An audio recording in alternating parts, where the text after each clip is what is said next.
After watching The Wolf of Wall Street, you might be asking, what exactly did Jordan Belfort do that was criminally wrong? The answer lies in two major types of white-collar crimes he committed as the owner of his stock brokerage: securities fraud and money laundering. We'll focus on the securities fraud today, particularly the notorious pump and dump scheme that became his signature method.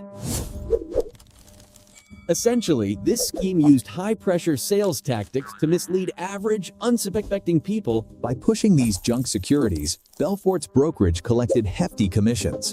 But that was just the appetizer. The main course was the pump and dump itself, a sophisticated manipulation of the stock's price for massive, quick profit. Step 1. Belfort and his outdoor friends secretly bought dirt-cheap junk stocks, often for pennies per share, in total secrecy. They accumulated a huge volume of these shares, knowing that controlling the supply was the key to their manipulation. Step 2. The pump.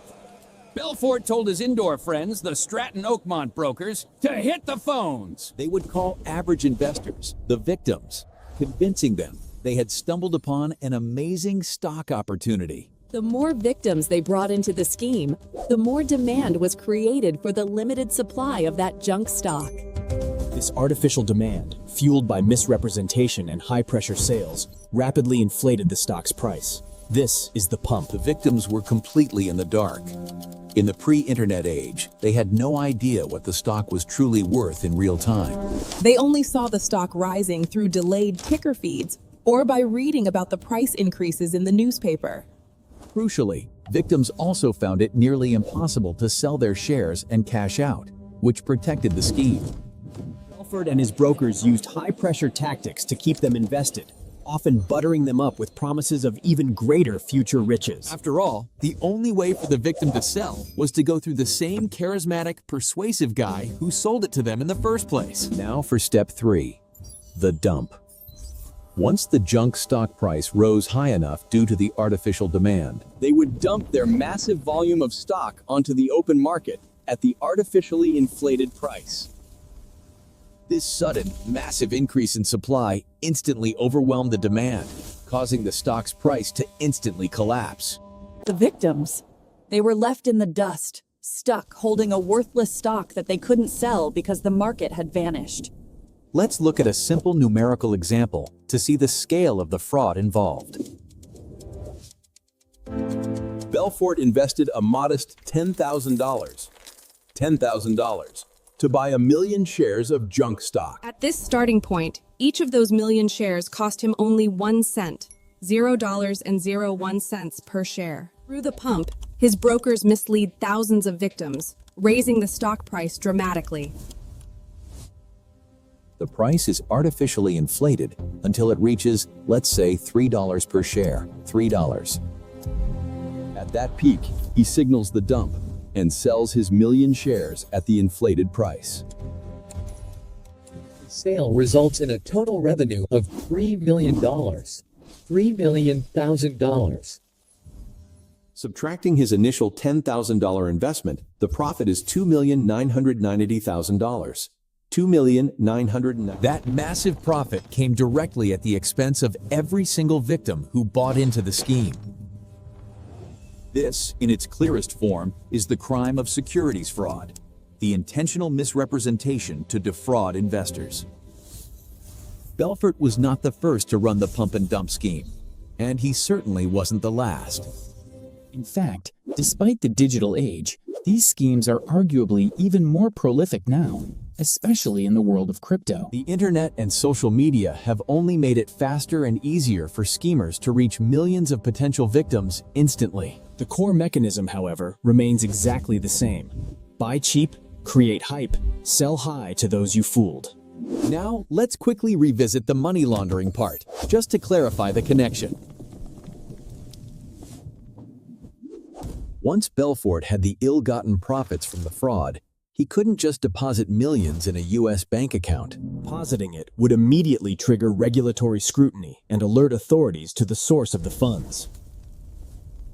So, he needed to find ways to wash the dirty money, making it appear as if it came from legitimate sources.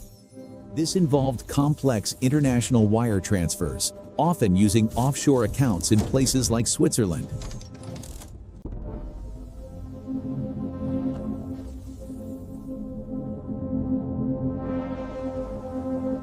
Ultimately, the pump and dump was the root crime, the generator of the illegal wealth.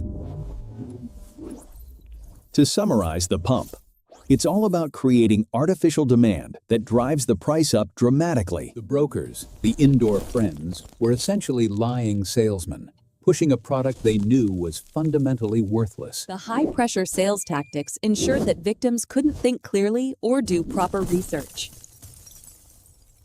It was a complete violation of trust, using the power of the broker-client relationship for personal gain.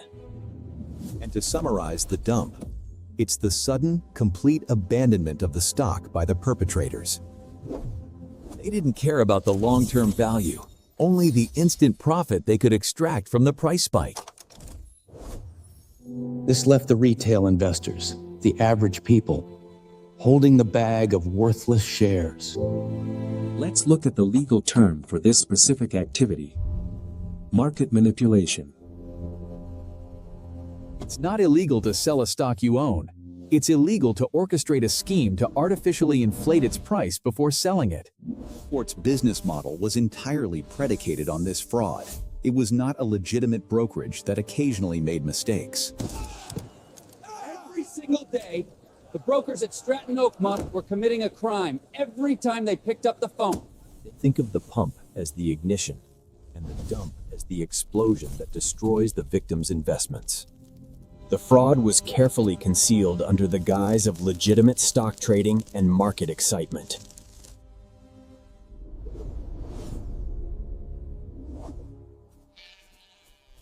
And that his friends. Sir, this is a private office. We've told you the risks. Now, if you'll excuse us, we're very busy making money. The structure of the crime was designed to ensure that the victims bore 100% of the loss. The movie may glorify the lifestyle, but the underlying reality is simple theft and financial ruin for thousands.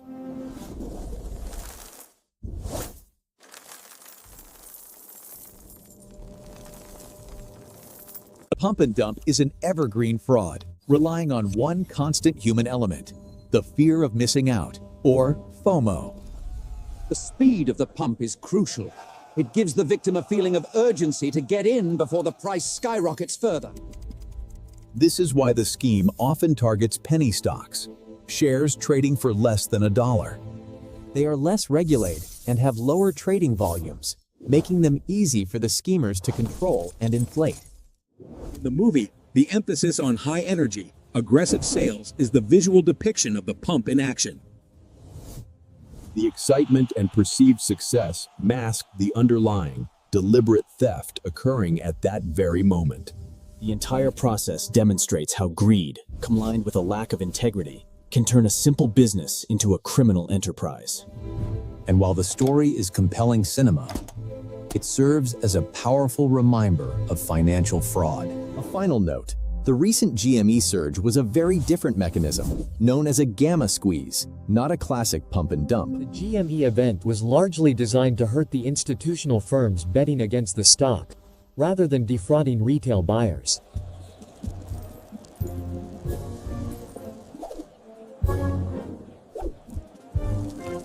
It was a clear-cut case of criminal securities fraud and subsequent money laundering to cover the tracks. Always remember, if an investment sounds too good to be true, especially when high-pressure sales are involved, it likely is. That's the core of the criminal wrong Jordan Belfort committed: a systemic, calculated financial betrayal. I hope this explanation clarified the complex fraud at the heart of the Wolf of Wall Street story.